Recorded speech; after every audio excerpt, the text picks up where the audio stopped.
పశ్చిమాసియాలో జరుగుతున్న యుద్ధం ఎఫెక్ట్ తో వంట గ్యాస్ ధరలు పెరిగాయి.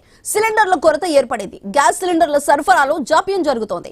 హైదరాబాద్ లో హాస్టల్ నిర్వాహకులు తీవ్ర ఇబ్బందులు పడుతున్నారు. సకాలంలో గ్యాస్ సిలిండర్లు సరఫరా చేయాలని కోరుతున్నారు. మాది కమిట్మెంట్ బిజినెస్ అండి. మంత్లీ కమిట్మెంట్ తీసుకుంటాం మేము పిల్లల దగ్గర. కాబట్టి మేము వాళ్ళకి ఫుడ్ ప్రొవైడ్ చేయాల్సిన బాధ్యత మా మీద ఉంటుంది. ఈ సందర్భంగా ఈ యుద్ధం సందర్భంగా మాకు గ్యాస్ సరఫరా దొరకని కారణంగా మేము 1600కు వచ్చే గ్యాస్ 3500కు కొందామని చూసినా కూడా మాకు దొరక్క గవర్నమెంట్ తరపు నుంచి మాకేదన్నా సపోర్ట్ ఉంటే కానీ మేము ఈ సమస్య నుంచి బయటపడలేమండి. దీన్ని రేవంత్ రెడ్డి గారు దృష్టిలో తీసుకొని మమ్మల్ని అందరినీ కూడా ఈ సమస్య నుంచి బయట వేస్తారని కోరుకుంటూ ముఖ్యమంత్రి గారికి వినవి చేసుకుంటున్నామండి.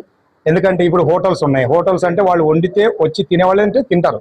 ఇది అలా కాదు, మంత్లీ పేమెంట్ పే చేసి వాళ్ళకి కంపల్సరీ ఫుడ్ ఇవ్వాల్సిందే. అలాంటప్పుడు ఈ గ్యాస్ కొరత అనేది చాలా ఇబ్బందికరంగా మారింది.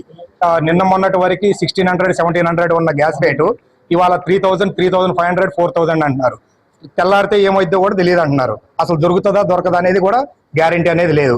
దీని మీద కేంద్ర ప్రభుత్వం కానీ ఇటు రాష్ట్ర ప్రభుత్వం కానీ చొరవ తీసుకొని మాకు గ్యాస్ ప్రాబ్లం అనేది లేకుండా చూడగలిగితే మా హాస్టల్స్ అందరూ కూడా వాళ్ళకి ఫుడ్ ప్రొవైడ్ చేయగలుగుతారు మా దగ్గర ఉన్న పిల్లలకి.